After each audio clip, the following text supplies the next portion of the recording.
As soon as I started reading To Shape a Dragon's Breath by Moniquill Blackgoose, I knew I was in for an adventure.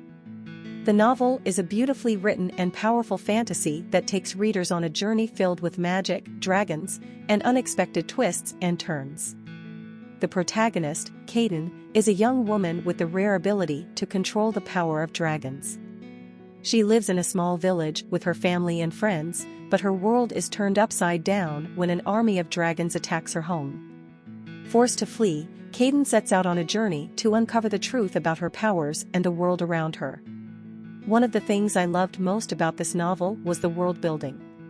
Blackgoose creates a rich and detailed world that is filled with magic and wonder.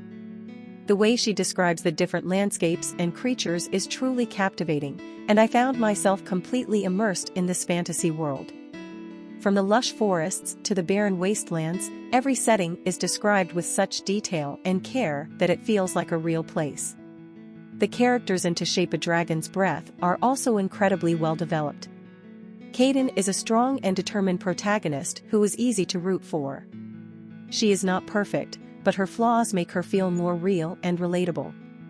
I also enjoyed the supporting cast of characters, each with their own unique personalities and backstories. Blackgoose does an excellent job of showing the relationships between the characters and how they grow and change throughout the course of the novel. One of the themes that stood out to me in To Shape a Dragon's Breath was the idea of power and responsibility. Kaidyn's ability to control dragons is incredibly powerful, but she must learn to use it responsibly and for the greater good. This theme is explored throughout the novel and adds a layer of depth to the story. Another aspect of the novel that I appreciated was the pacing. The plot moves at a steady pace, with enough action and suspense to keep me engaged, but also with enough quiet moments to allow for character development and reflection. Blackgoose also does a great job of balancing the different plot threads, weaving them together into a cohesive and satisfying story. The writing in To Shape a Dragon's Breath is simply beautiful. Blackgoose has a way with words that is both poetic and powerful.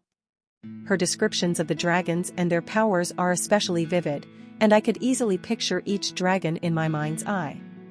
The dialogue is also well written, with each character having their own distinct voice and personality. Overall, To Shape a Dragon's Breath is a fantastic read that I would highly recommend to anyone who loves fantasy and adventure.